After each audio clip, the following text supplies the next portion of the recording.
delighted to be back with you. Those of you who attended the Bill Aaron webinar yesterday now have a chance to join us for a very different universe. But what makes the gallery a joy for me is the diversity and the quality of the work that we're been able to share. In addition, I just want to thank the panelists again, different groups somewhat and some similar.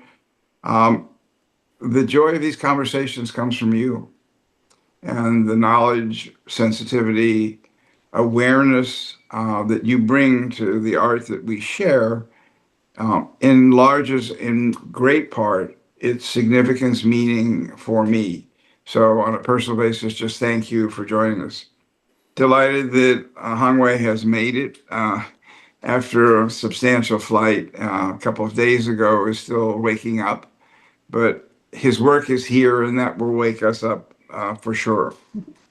The title of the show is Revelations. And just as a brief aside, rather than interrupt during the webinar itself, let me begin with a quote from Brother Thomas, which I hope will guide us in much of our conversation, and also to think about the notion of art in its effectiveness in the world in which we're living. So Thomas wrote, "Consciousness of the beautiful will save the world." And it's been a favorite quote of mine for many, many years. One that stood out in the facts that he sent it to me in. He died in 2007, so long before that. And it's informed a great part of the joy of the gallery. So let's begin with the cover piece. And as a sort of welcome to all of you to engage with this particular piece and the form, the tradition that it represents, and the innovation that it also shares. So I'm going to ask, we'll look at the single image, I think, if we can, and ask Bob Mowry to sort of position it historically and in our modern world. Bob? Sure. Well, it's a form that we refer to as a Mei Ping form. The Mei Ping has an ancient tradition in China going back almost 1,000 years. Literally, Mei Ping means plum vase, as if it were originally a vase for the display of cut branches of blossoming plum. But that's later, the use of such pieces as vases. Originally, they were storage bottles and would have an appropriate cover to complete the form and also to protect the contents from evaporation, from dust, and such. But by the 17th, 18th century, the Mei Ping had been transformed from a storage bottle into a beautiful vase. And what is interesting about Hongwei's shapes are that he does draw on the great tradition of Chinese ceramics, taking forms from the past that really echo the earlier forms, but giving them new life with completely new glazes. And one of the interesting things about Hongwei's work, particularly with his vessels, but also in the shards that are incorporated into his sculptures, is the evolution over time of the palette of his glazes. I first encountered Hongwei's work, I would say 20 years ago, something like that. And basically, the works were simply yellow, enlivened with blue crystalline forms, sort of the ginkgo leaf shape that you see here.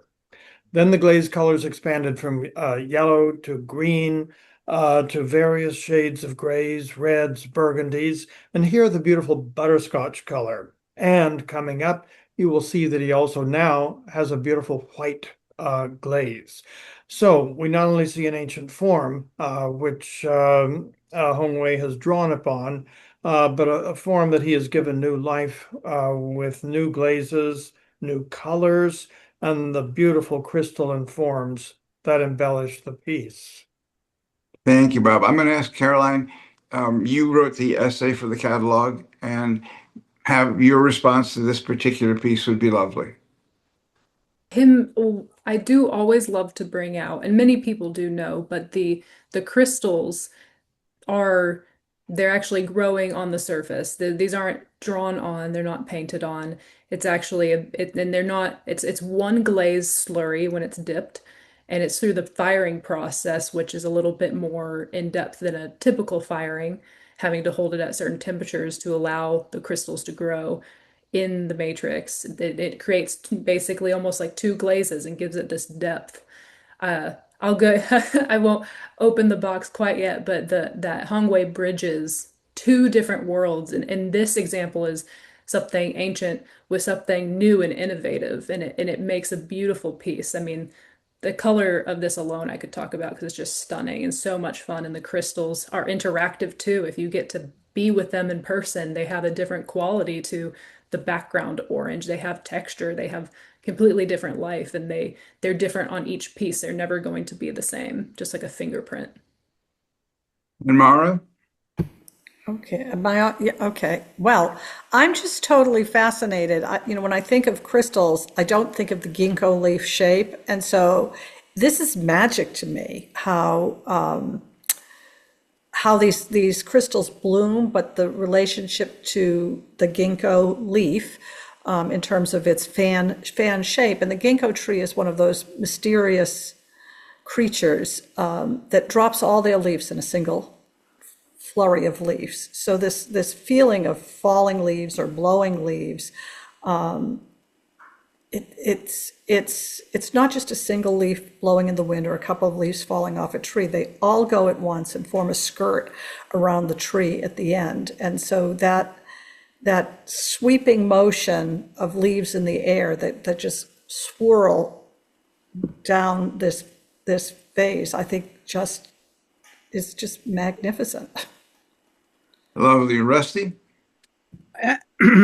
I just don't want anyone to forget how beautifully thrown this piece is. I mean, this is a wonderful vase, and we're going to see an evolution or a migration of this form into sculptural forms. But the sense of sculpture of this piece, meaning its proportions, the way it's thrown, the way it's designed, it already has that sense of what's important about a sculpture. It's its presence, its stature. And so, although this is one of the simpler forms we'll see, it has equal stature to some of the very large sculptures that'll come up a little later. Perfect. And Hongwei, your turn for sure. Good morning, everyone. Thank you, for your great comments. So when I work on those pieces, to me, the crystals, the surface, kind of like a vehicle, kind of like a pencil or eraser. My goal was not to create just crystals. I try to use the fire to control the size of the crystals, the shape of crystals, and the quantity of the crystals. I think the rhythm, the pattern, the entire thing is the goal is to create this beauty. So only 10% can be survived. And I broke the rest, 90% of the vases, to use the shards, create other sculptures. So for me, the goal is create this rhythm, looks, beautiful form, put on the beautiful form with this glaze, not only just for crystal itself.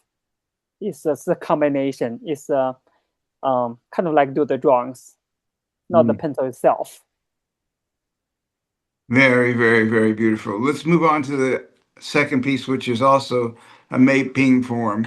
And Bob, once again, I'm going to ask you to speak about it. And then I think there's a detail of one of the crystals open that we can go back and forth with. There you go.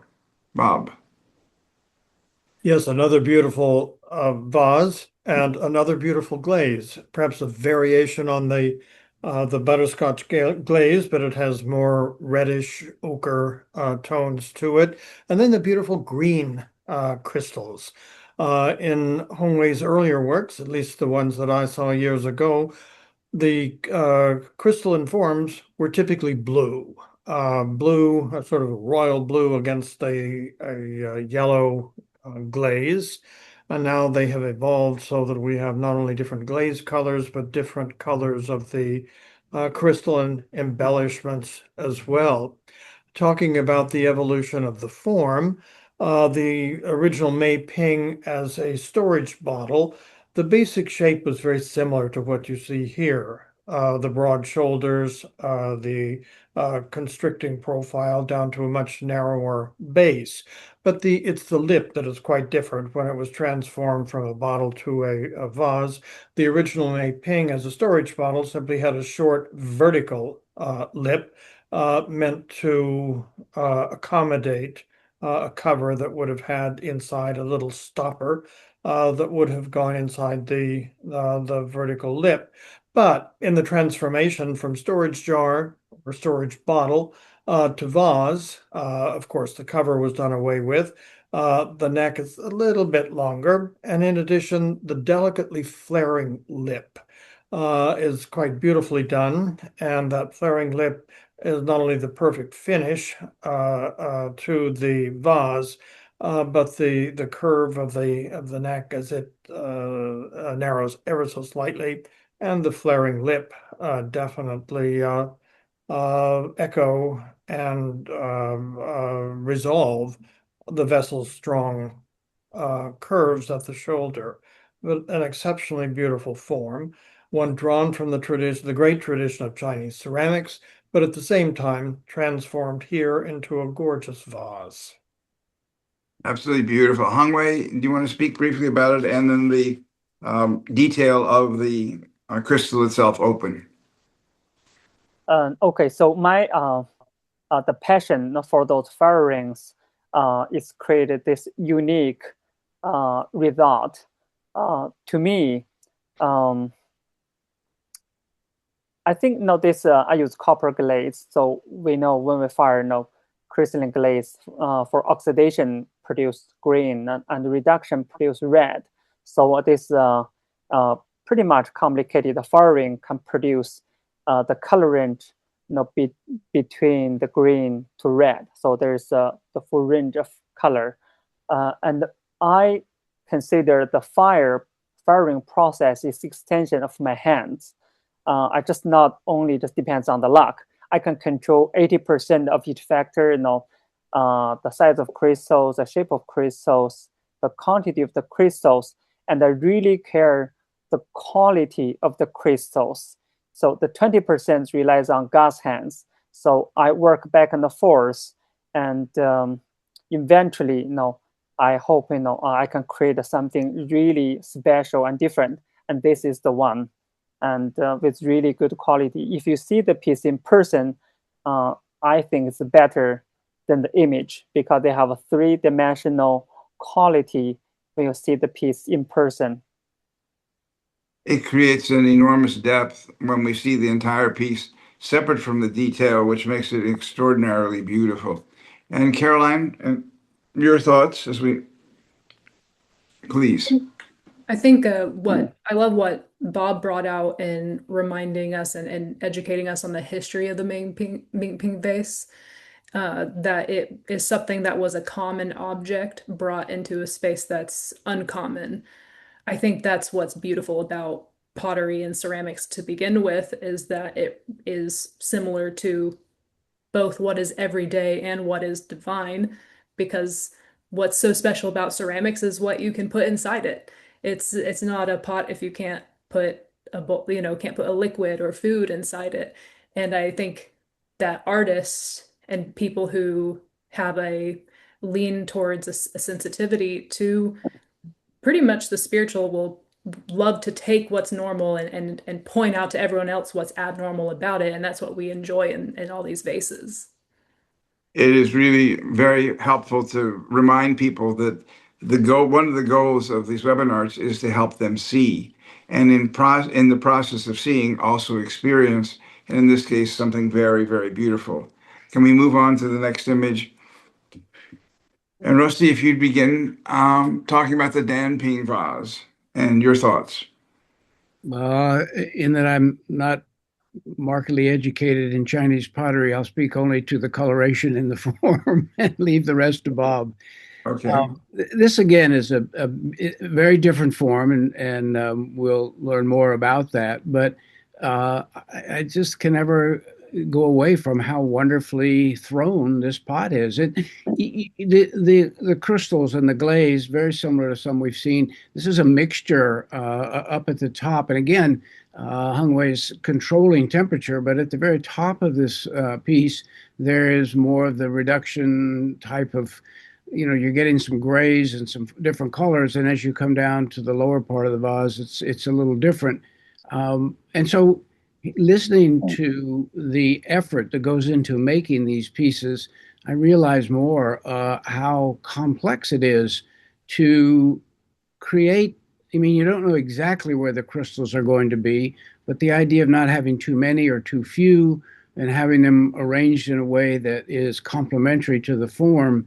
And then the unique, this is a unique bicoloration, if you will. There's a coloration to the top narrow part of this and a different coloration to the lower part, which I'm sure is temperature related, but just again, beautifully thrown. It's almost my favorite pieces of Hongwei's are teardrops, and they're suspended teardrops from the ceiling or teardrops of this forest because they just feel huggable.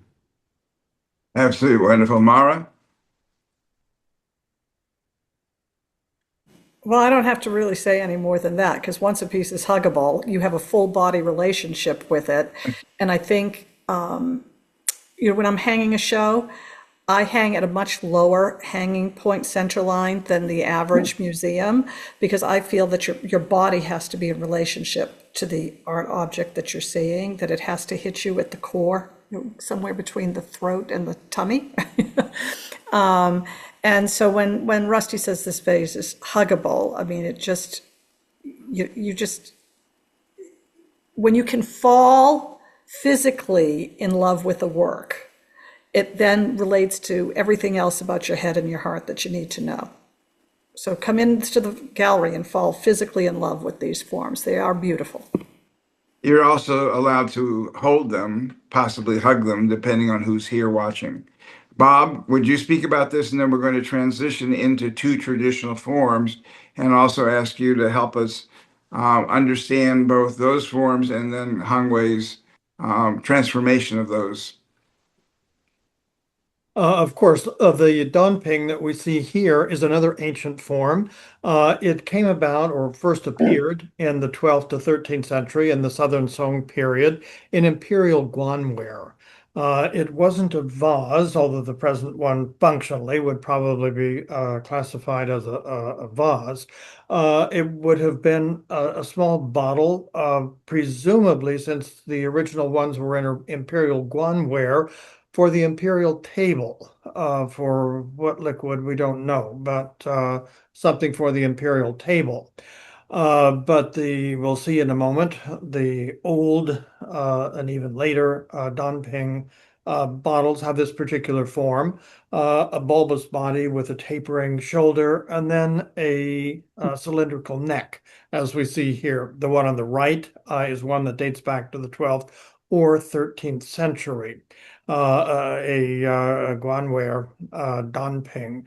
The name itself is interesting. Don means gallbladder. And why do we have a name gallbladder bottle or gallbladder vase? Several reasons. We don't know exactly when the name came about, maybe at the time that they were first made, but it could be a later appellation. Gall, we talk about gall in English as well. You have the gall to say such and such to me, the nerve, something like that. In the Chinese tradition, gall, not the gallbladder itself, but gall is often associated with courage. And so it has a very positive symbolism. But as a gallbladder, it is said that gallbladders, particularly from bears, were very important in Chinese medicine. And those gallbladders, once they had been harvested, if you will, had to be dried. And so it is said that the name Donping or gallbladder vessel originated because in drying the gallbladders from the bears, they would hang them up like laundry on a line. And as they dried, they took on this particular form.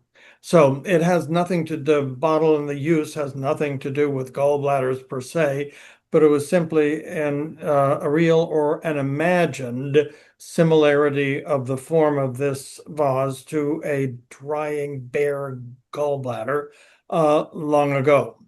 Now, moving from that, you can see from this one in Guanware from the 12th or 13th century that Hongwei certainly has captured the essential form of the Donping vase. It's a very simple but very beautiful, very elegant form, and Hongwei has captured it perfectly. The Meiping form also, just to reference the earlier two pieces we saw, Bob. Yes. Now, of course, by this time, this one is from the 17th century, and by this time, the Meiping or Meiping vase has been transformed into a vase for the display of flowers, or in some cases, not even for the display of flowers, just a beautiful form that could be set on a table and appreciated.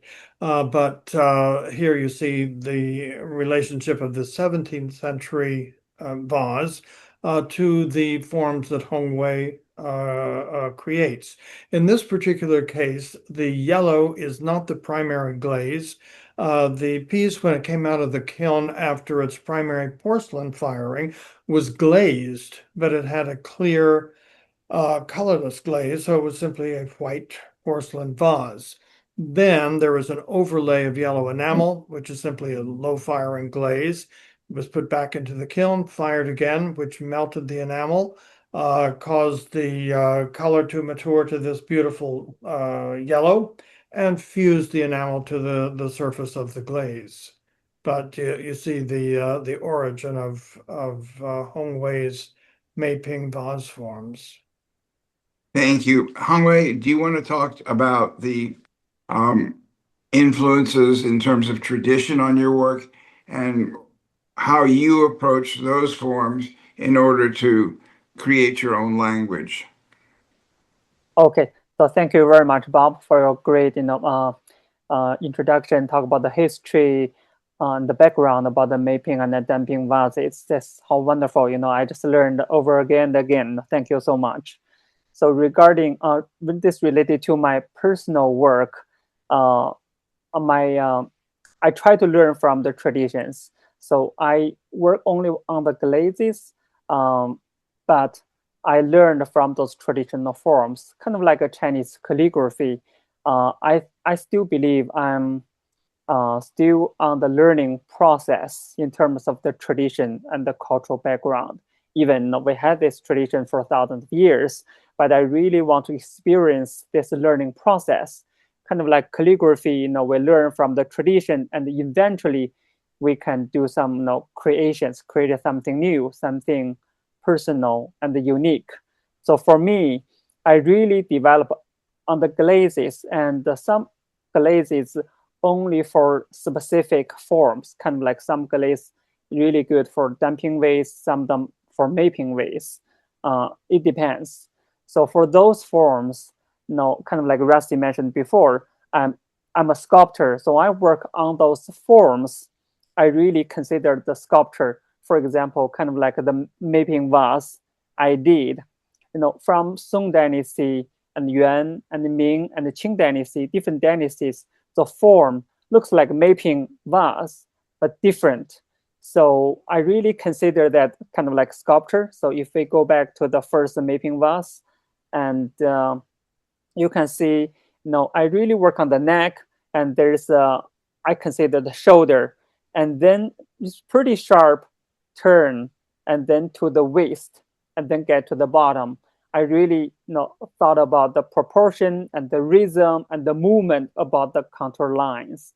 So I think that's different from the ceramist working on the vessel forms, because I consider as a sculptor the line and the rhythm and the movement, and combine with the glaze eventually. Very helpful. If I could Yeah, step go in ahead. and say two quick things. On the form that you see here of the Meiping is the original shape, except for the neck and the way it flares out to transform it into a beautiful vessel as a vase. But the shape, such that from the shoulders it diminishes in size down to the foot. Later, in the Chinese tradition, they would sometimes take this basic shape, but towards the base, it would flare out just a bit. Carolyn, if you would advance to the two Chinese vessels. There. Now, Hongwei has taken the original form of the vessel when it first came into being in the 11th and 12th centuries. But in this 17th century example with the yellow glaze, it's the same basic form, but flares ever so slightly at the bottom. The other thing that I was going to say, Hongwei talking about his glazes, that he emphasizes the form.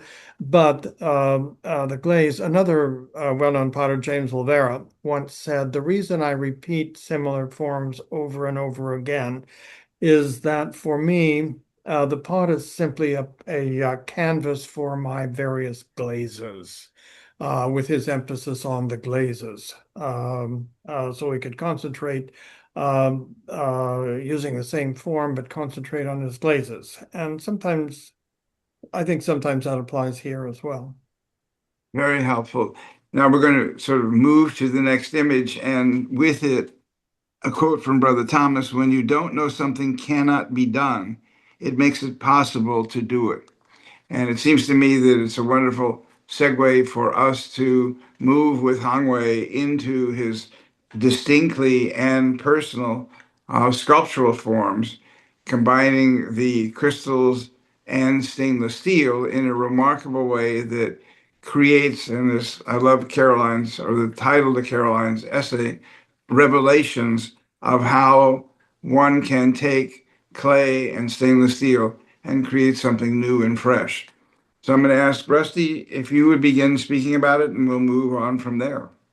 Well, first and foremost, and Hongwei can speak more to it, you're talking about a very new melding, if you will, of an old tradition. So the old tradition might be to some extent how these forms are partially created, meaning the porcelain forms, the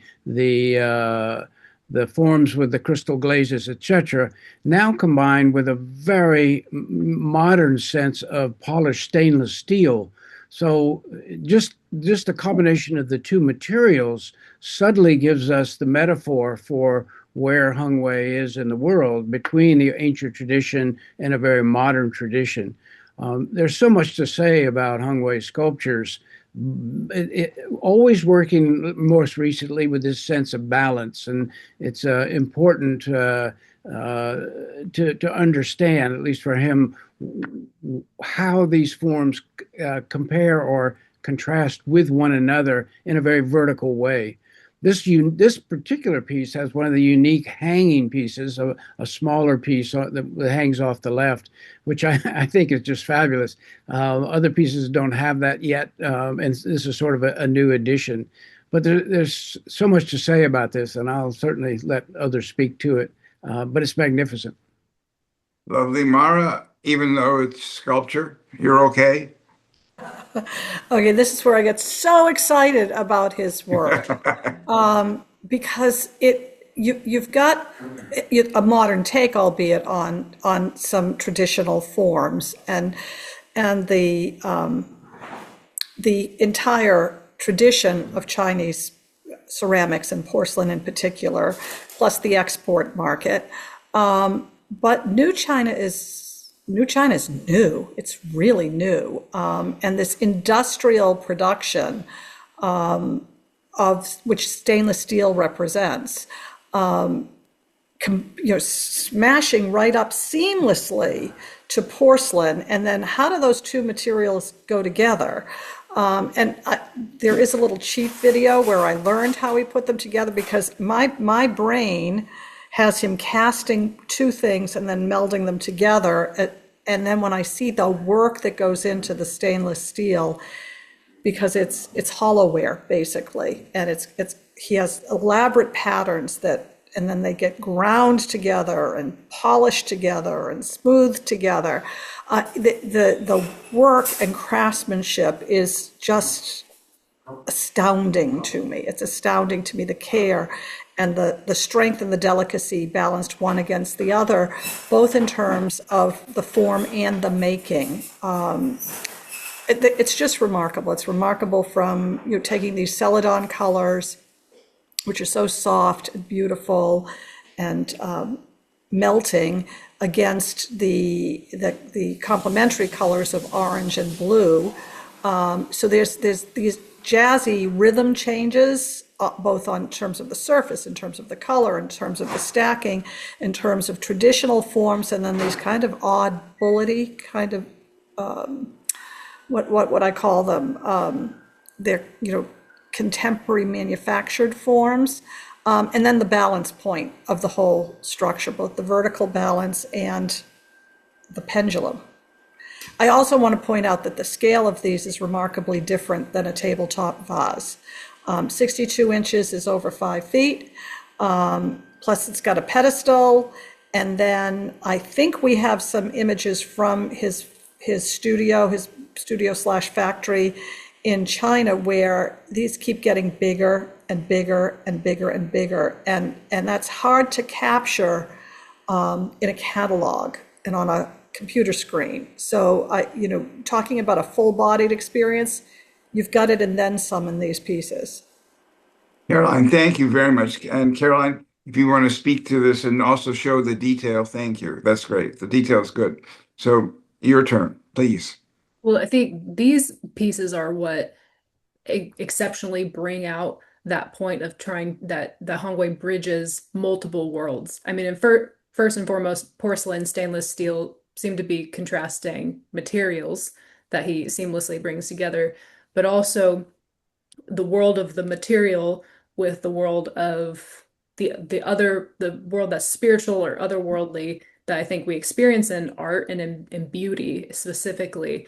We think of the feeling of a beautiful sunset or the beautiful sky, and it shakes you somewhere that's not, it's in your body, but it's deeper than your body. And I think that's kind of the balance that artwork takes on. And I think that's somewhat the balance that Hongwei sculptures point out. And them being in the large scale, like Mara mentioned, help just kind of hit you because they're the size of you, and some of them are much bigger than the size of you too. But I think that's what really is the strength in these balancing pieces. Not only are they just interesting how they physically are together and staying balanced and not wobbling, but also what they point to that's important. Would you move back to the image of it freestanding as a total form? Thank you so much. I'm just, wrong word, probably luxuriating in being able to see the whole piece, even though it is on a small scale, because I know it in person. I've seen it and know that it's 5 feet tall, and to see the kind of rhythm that is established between the yellow and blue and the green pieces, then introducing the stainless steel, which creates reflections of the environment wherever it is.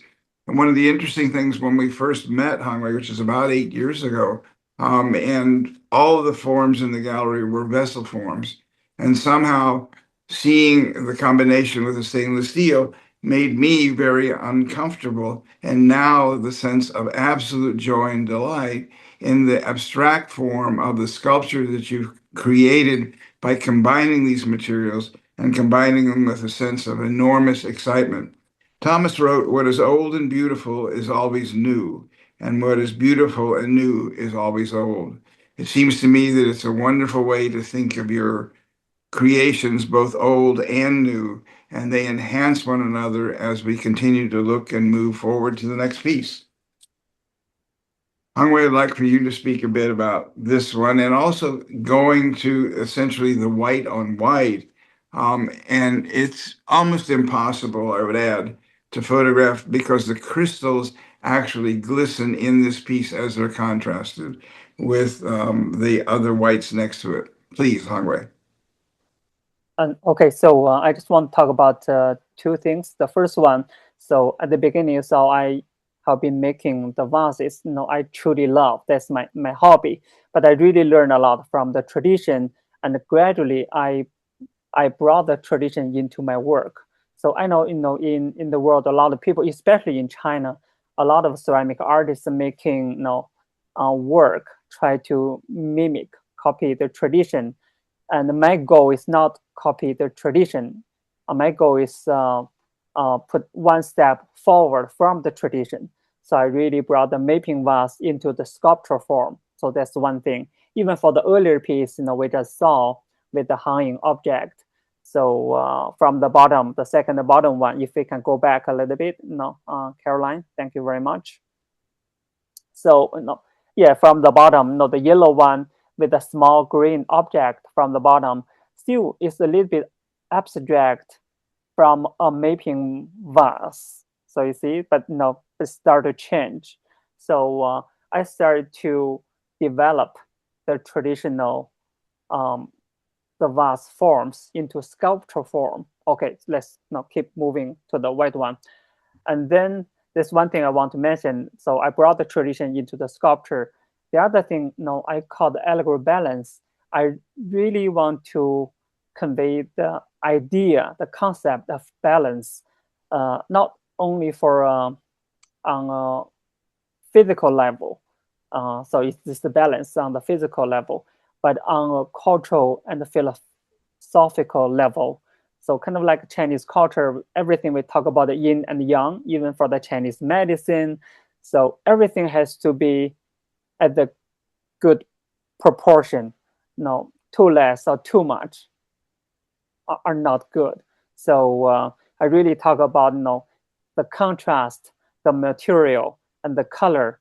Kind of like stainless steel, some more modern industrial material, and the ceramics are more related to the ancient history, and the ceramics more related to the Eastern culture, and the stainless steel more like from the West, and it's hard, and the ceramics are fragile. So there's a contrast and very interesting dialogue. So eventually I brought them together. And beautifully so. The second white form could be a vase that you could simply take out. And the way that they're fabricated in truth is that they're all aligned on a single rod, so that every piece goes exactly where they should be when it is put together. It's really, really remarkable. So, Caroline, do you want to talk just briefly about this as well, and then we'll move on?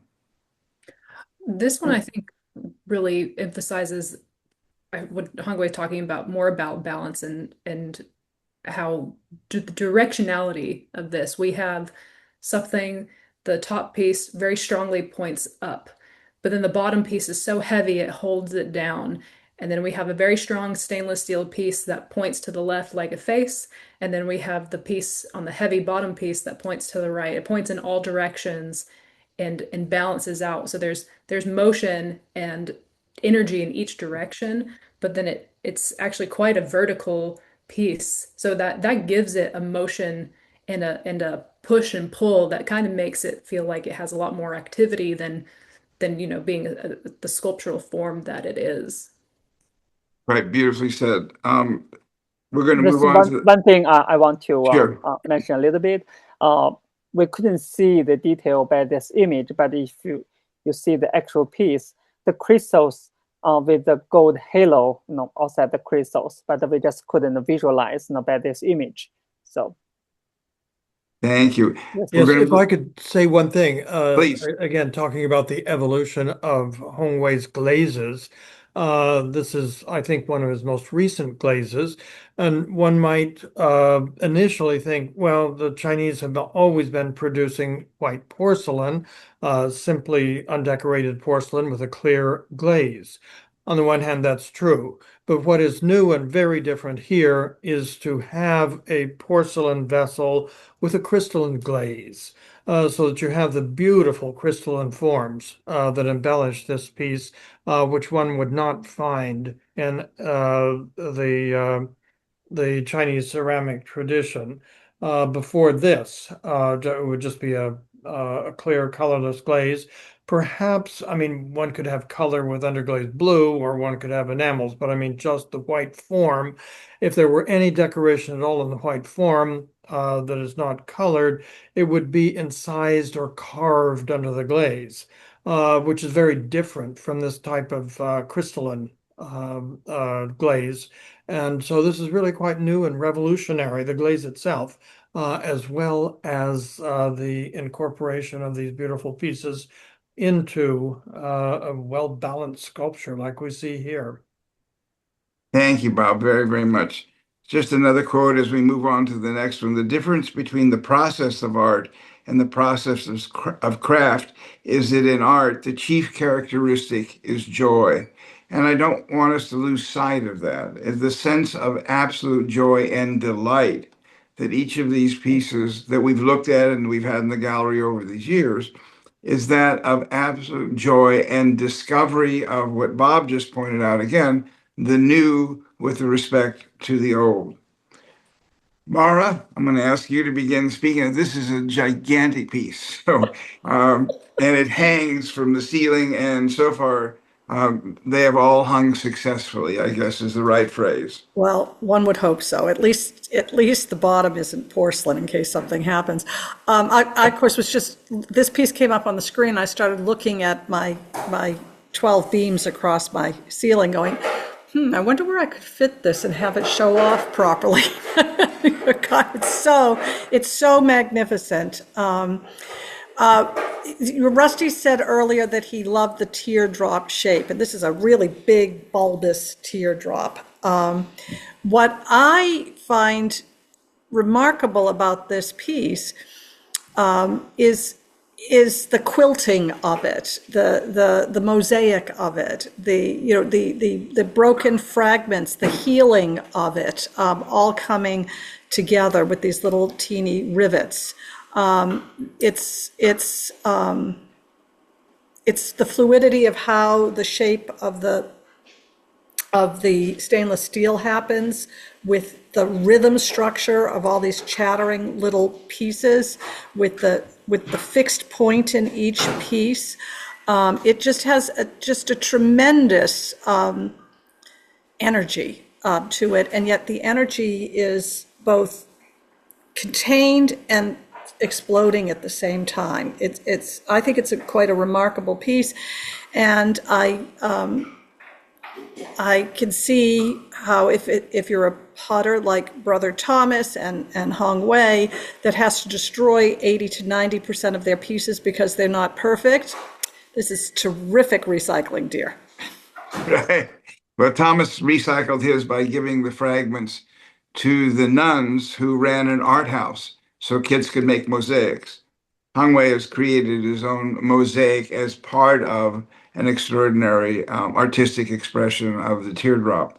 Hongwei, would you like to talk about how you got to the implementation using of the fragments and then how this is actually made? Okay, so like I mentioned before, I fired so many ceramic pots, only 10% can be survived. I broke the rest. I've been thinking how to use these shards as my artistic language to create something new. And I find this very interesting notion. There's a stainless steel as a whole, but the ceramic shards, it's fragile, and so there's very interesting contrast. It's a fragile, the shards, and it's the heart of the metal.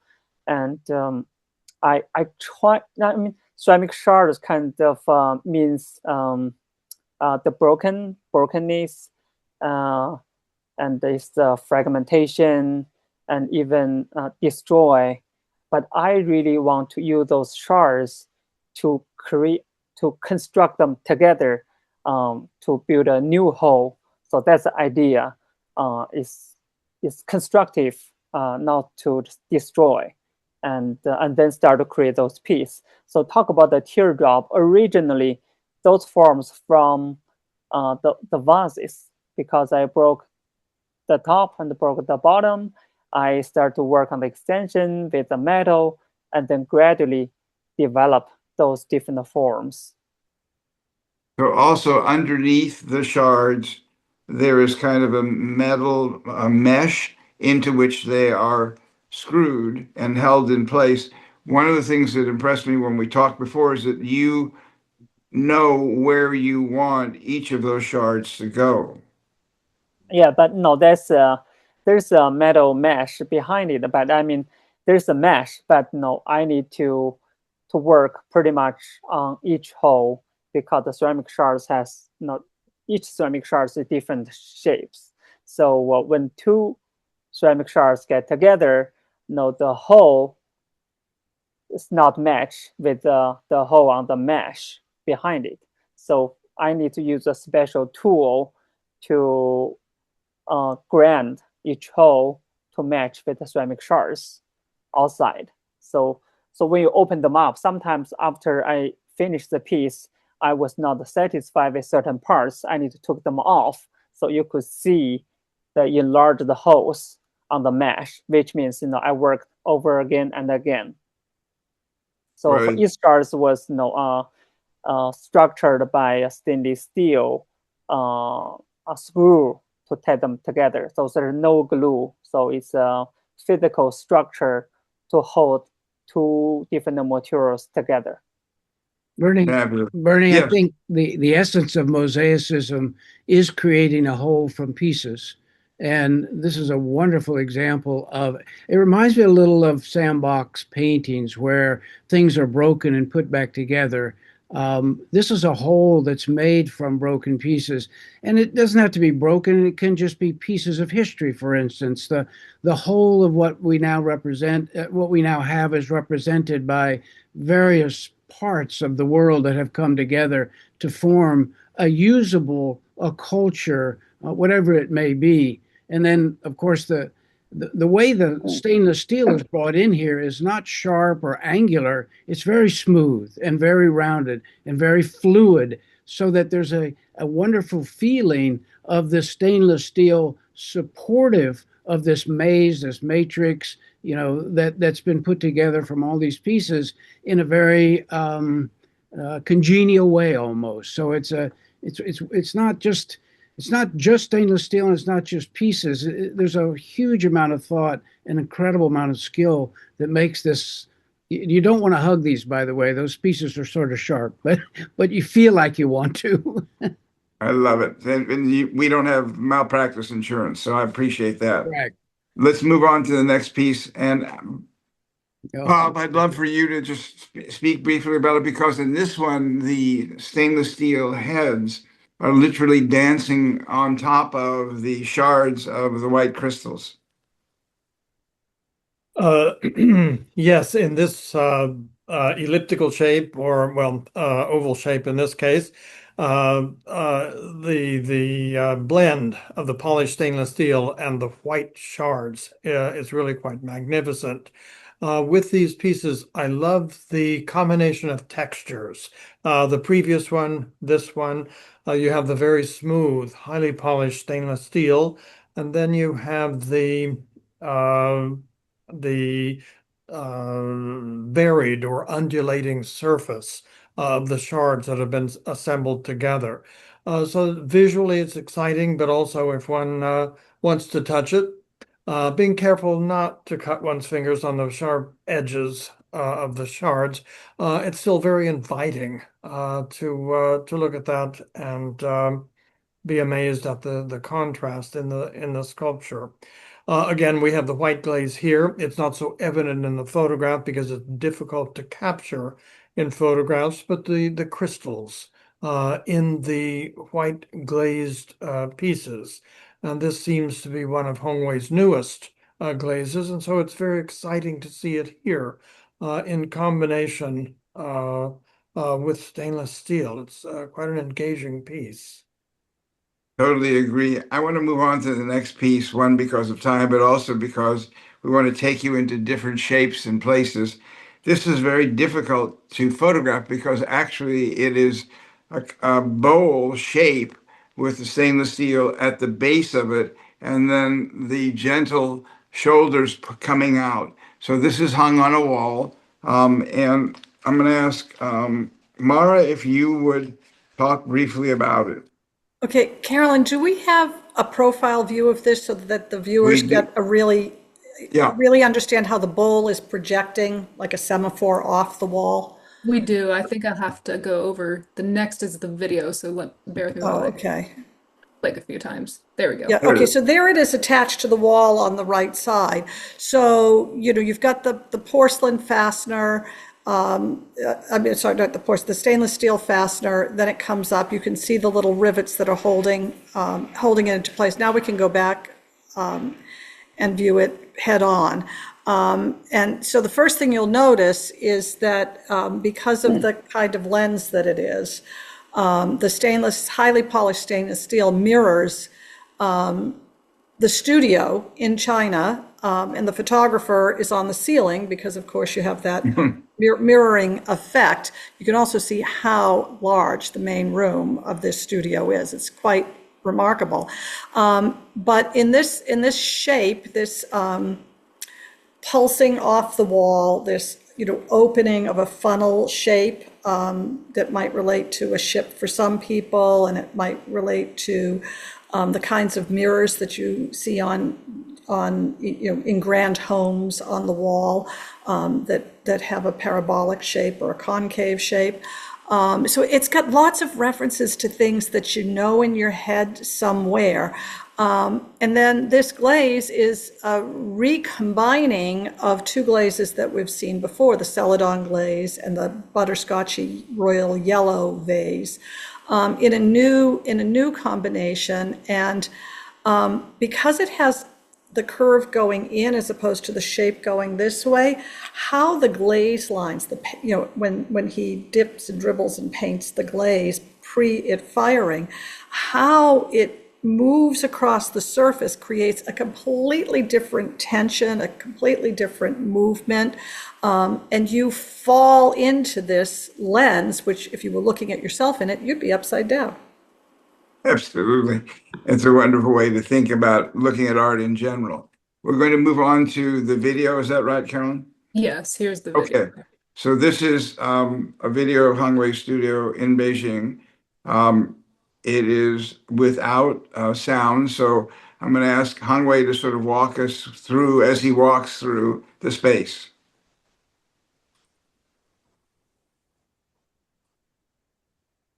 So Hongwei, if you could, oh, you've got your apron on. If you could sort of tell us where we are with you, you're sort of walking. It's an enormous space. You go ahead. Yeah, so this my studio in Beijing, and this is one of the studio. I have 5 major buildings. So everything you are seeing today are finished in my studio. So porcelain and stainless steel are even creating. So I have a ceramic studio and the metal workshop and wood workshop. So that's the room. Mostly I finished the piece, I put in this room, do photograph and installation, back and forth, figure out how to creating and how to install and uninstall the piece. So that's pretty much my working process in the studio here. It's extraordinary, and it also provides you with the opportunity for your apprentices to work together with you to complete amazing pieces. There's the single, I think we have the single photograph of the studio itself as a still as well. Yes, one more back, I think. There it is. Oh, there you're still walking in it. But in any event, it gives a sense of that space to realize that what we're able to accommodate in our gallery space with 13-foot ceilings is, I thought, pretty extraordinary until we went on a walk in his studio with him and realized the scale of works that he has been able to create and then find homes for. So let's move ahead and look at one of the Beyond the Heights images. You're going to ask, I think, Hongwei to begin speaking about this as to how it evolved. And I think the form itself evolved during COVID, if I remember correctly, with small clay elements inspired by cactus, and then it's taken on a life of its own. So Hongwei? Yeah, so this piece I called Beyond the Height. The inspiration came from my traveling during the very beginning of COVID. Actually, at the end of 2019, very beginning of 2020, I drove back from California to New York, when I drove across Arizona, I saw this huge cactus, and it's really inspired me try to create something related to my experience. So eventually, when I work on this piece, I caught beyond the height. I'm thinking, the height, the scale of the piece really inspired me, but not only on a physical level, but I try to have something in common is on a emotional and the spiritual level, just beyond this physical height. So kind of like we cannot control the length of our life, but I try to control the height of our lives. So that's the idea behind this piece now start work. Originally, I did a lot of drawing studies and then used clay to make a lot of small studies. Originally, it's more like the real cactus, but that's not the way I really want to create a sculpture. I want this inspiration and then develop to my own sculpture. So I work back and forth, and then I use styrofoam to make life-size steady, and then use plaster and metal. Eventually, work with stainless steel and ceramic shards to finish this piece. So, Bob, this is a long way from a mapping form, and I just love your sense of the piece and how you respond to something of this grandeur, scale, and size. It's a, excuse me, it's a long way from a mapping form. Nonetheless, many of the elements of the sculpture derive from the mapping form. So there, one has tradition transformed, if you will. And looking at this, I love the idea that it was inspired by saguaro cactus that Hongwei saw in Arizona. There are many of them there. They take on very beautiful forms. And this is certainly very reminiscent of that particular plant form. And it's an engaging combination of colors with the yellow and blue in some of the vessels, and certainly with the various greens in others. Those were some of Hongwei's earliest glaze and crystalline colors. And it's wonderful to see them here. I would say for anyone looking, I very seldom wear green ties, if you can see this one. But in honor of Hongwei's green glazes here, I decided I would wear a green tie today. How lovely. What a nice tribute. Lovely, lovely. Rusty, your thoughts? A couple of thoughts. One is this is a sculptural object that is primarily stainless steel adorned with the ceramic pieces that are there. It is, uh, in my mind, quite different than pieces that are made primarily with the porcelain ceramic and then have some stainless steel added.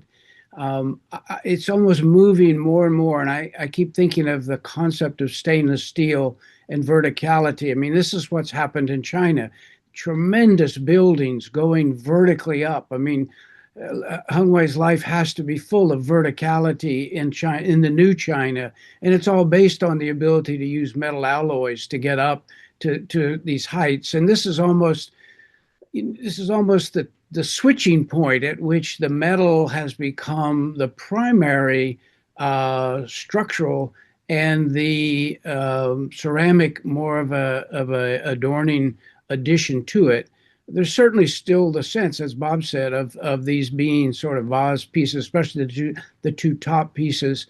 But it feels like Hongwei saw the cactus that was in the United States, and somehow this is more a very structural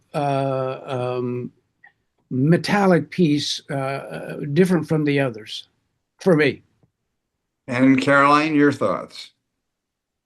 Well, with most of, if not all, the fragment series, what's so compelling to me, of course, is the contrast between the what I would call the chaos of the shards and the crystalline glaze on the shards and the depth and the physicality of the shards contrasted with the order, the mercury-like order that is the stainless steel. It's like creation coming in and out and working itself and growing something new.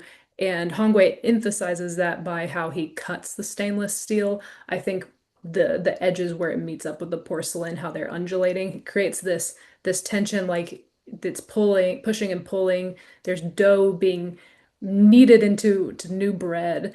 And this piece here, another thing I'd like to point out, it's so interesting because there's so many pieces and it's so large. The way that they interact with one another could quickly become too chaotic. And it looks like he's balanced that out by having more breaks of stainless steel and also pairing side by side the same glaze color of pieces so that the reflection doesn't become too much. So it creates a nice balance of the work. There's a lot of problem solving I know that he puts into all of his works, probably even more so maybe with the extra large ones. That's a very helpful way. Mara, would you share with us your thoughts? And look at the detail at the same time, if you Okay, can do I it. was going to say, do we have a detail or do we happen to have that piece from a different angle or not? I think We have this detail here. Okay. Well, first of all, I want to say that Rusty took all my ideas right out of my head and said them out of his mouth. So, Okay. I don't have to do all that. And the rhythm structures of this piece are remarkable. You ping pong from side to side, you grow, you shrink, you go into the piece, you come out of the piece. The transitions with these undulating lines to the next structure. And, I think of the cactus, but then there are these smaller pieces on each, the little pods off. And I keep thinking, well, where do cactus usually bloom up here? They don't bloom off here, so they don't actually relate in the real world to like the cactus flowers to me. And yet the piece doesn't balance without them, with these small balance points. And I'd like to also point out that this piece is 3+ feet taller than I am. So, and it's, it's wider than I am. It's 40, I'm not 45 inches wide, nor is my waist 22 anymore, but I'm not 45 inches wide. So the pulsing expression of energy, artistic energy, problem-solving energy, physical making, taking these pieces of stainless steel and cutting patterns and pounding them into these smooth, beautiful shapes, polishing everything. The work, the problem-solving, as Carolyn says, but the work of this piece, has all that energy, and it seems to be concentrated in each of these forms, and then each of these forms stacks on beside around other forms, and it's the power of that, the power of understanding the making of this piece, the power of looking at this piece and going back and forth with how things are made and how they make you feel and what you're seeing, and then seeing again and seeing again and seeing again, moving around, seeing yourself reflected in this piece. The energy is just tremendous, aesthetic, full body energy. And I encourage everybody to get into the gallery to see it. Thank you. Thank you much. Mara, clearly, Rusty didn't say everything you had to say. Rusty, you want to say something? Mostly. Rusty, did you have something else to say? Because I want to ask Hongwei to sort of summarize, and then I'm going to conclude. Just like I think it's sort of, if you close your eyes a little bit and look, that bottom piece looks almost maternal, holding something up. There's the bottom piece, which is the green, and then there's almost a head on it and maybe a little arm bud. That's not what it is, but it gives you that sense of this is supporting something above, and there's something anthropomorphic about it. Hongwei? First, I want to thank you all for great comments, and I learned a lot from all of you. Second, and I want to say, for those sculptures, even we have really good image on the screen, But I just encourage, you can just view the piece in the gallery in person, because the scale and the interaction with the viewer and the depth, texture of the piece, you cannot see from the screen. So you will have a different experience when you see the piece in person. Thank you. More than welcome. And do you want to say anything about the piece itself from your perspective again? I'm good for now. Thank you. Okay, let me just end by using a quote. Actually, it was the title of a recent show, Risking and Dreaming are Primary Acts of Creativity. And I would certainly argue in this case that Hongwei is both willing to risk in order to grow and to create, and we are the beneficiaries of that. I love, again, the title of the show, Revelations, because when you encounter, whether it's a vase form, whether it's the Dan form or the Mei Ping form, whether it's these sculptural forms, you're engaging with something that is both artistically transformational and can be for you personally transformational. So there is a sense of inner revelation that the work itself does enable for each one of us. I'm enormously grateful for everyone and for what you had to say. And Hongwei, thank you for creating these revelations for us. Thank you all. Thank you very much.